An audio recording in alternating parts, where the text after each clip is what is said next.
Yeah, son.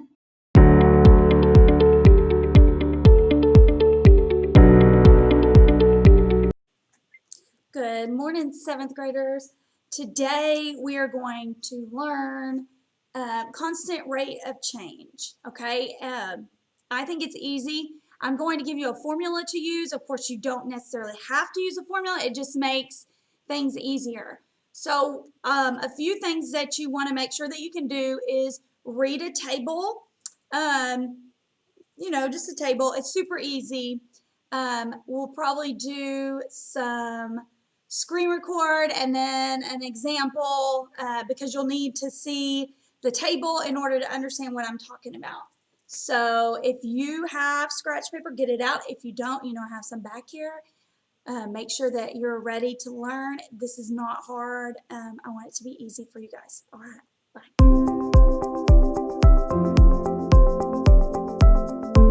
This actually is the first table. It has the answer, but it's okay.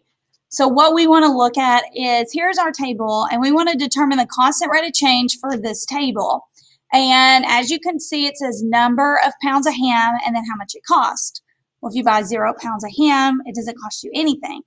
But if you buy 3 pounds of ham, it costs you $12. 6 pounds, $24. 9 pounds, $36. So what we want to learn, what we want to figure out is, what is the constant rate of change? How much is it from each number of pounds to cost?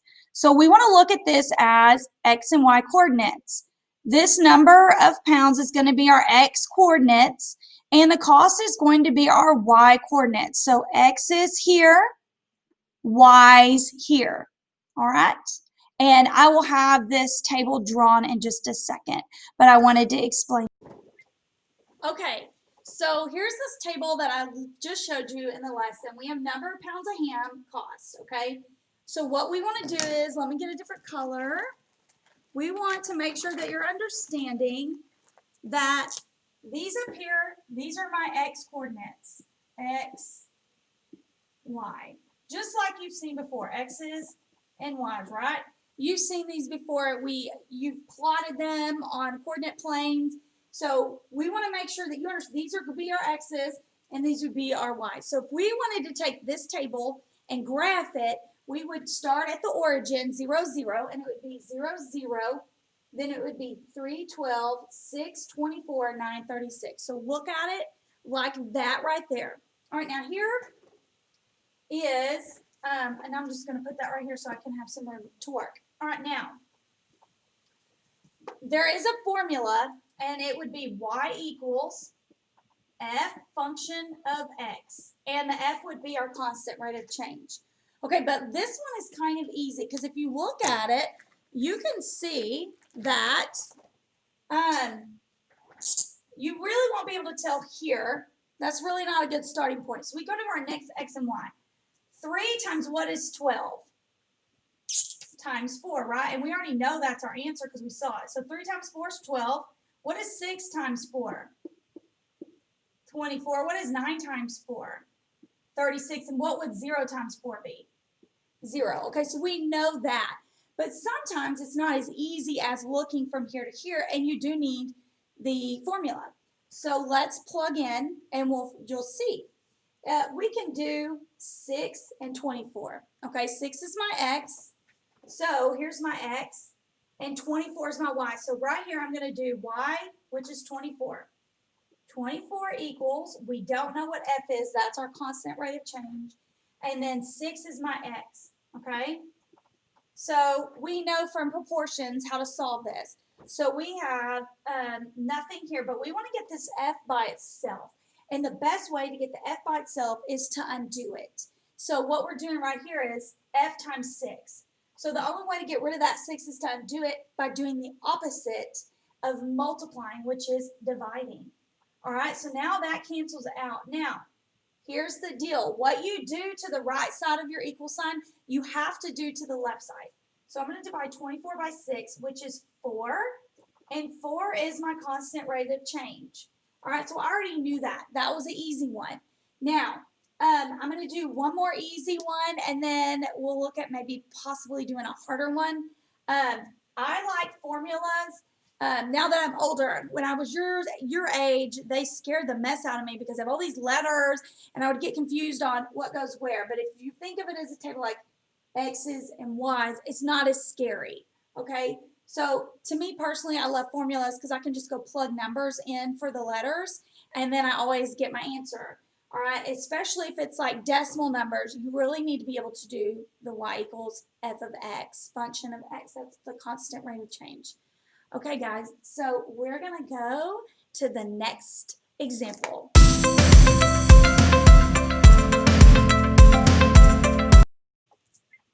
Okay, so real quick again, we want to remember that this is our x coordinates and these are our y coordinates. Now, this table is something that you may see everyday life, especially when you get a job, is the number of hours you work and how much money you make.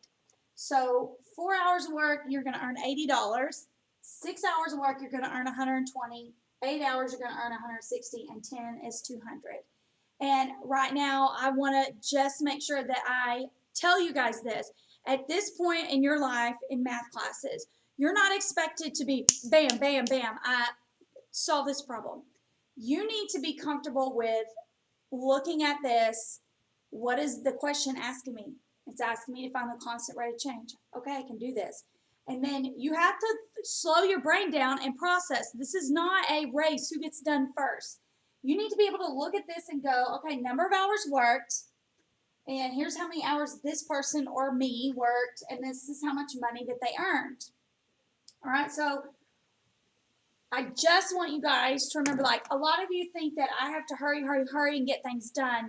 But really what's important is to look at a table, understand that table, and then decide where to go from there.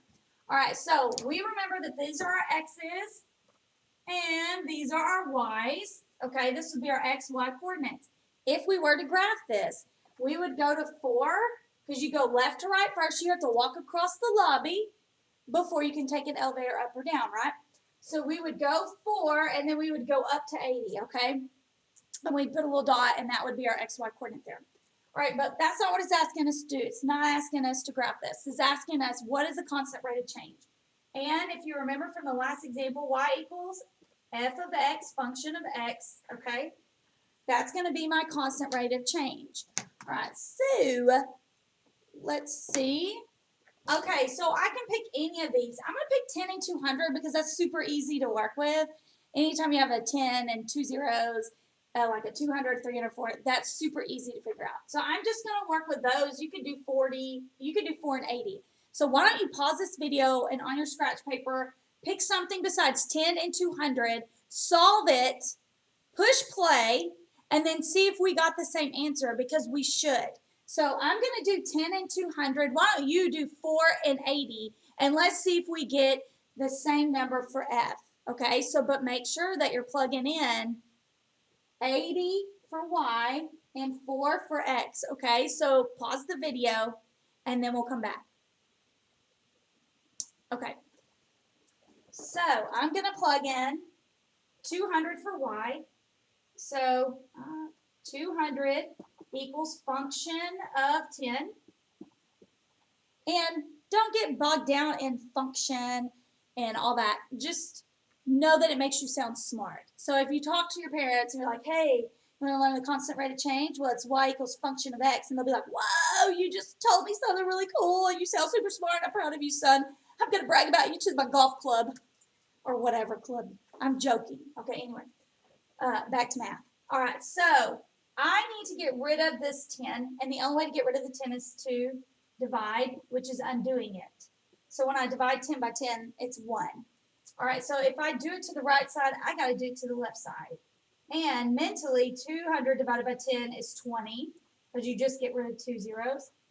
Okay, so my constant rate of change is 20. Did you get that? If you did, great job. I'm proud of you. You got this, and you're going to have no problem on your assignment. All right, now, if you didn't, let's talk about it. Did you make sure that you plugged in 80 for Y and 4 for X? If you did plug in the right numbers correctly, then we need to talk if you got it wrong. We need to figure out why. Because you can see easily if I plug, I don't want to take up a lot of time. if I have y equals function of x, and I have to write the formula first, and then underneath it plug in the numbers. I really think that that is a major thing that you should do, just so you don't get confused. Okay, so 80 is equal to f of 4, and I'm going to divide by 4, and it cancels out, and I've got to divide by 4 over here, and 8 divided by 4 is 80 divided by 4 is 20. So you should have got 20. Also, you can see 4 times 20 is 80. It equals 80. So if you put an equal sign in here, that may help. 6 times 20 is 120. 8 times 20 is 160. And 10 times 20 is 200. All right. So I hope that you guys got it right. If you didn't, we need to talk. Just because I don't want you to keep going on and on, because this is always going to come back. You're always going to need this to do something bigger, better, scarier, okay?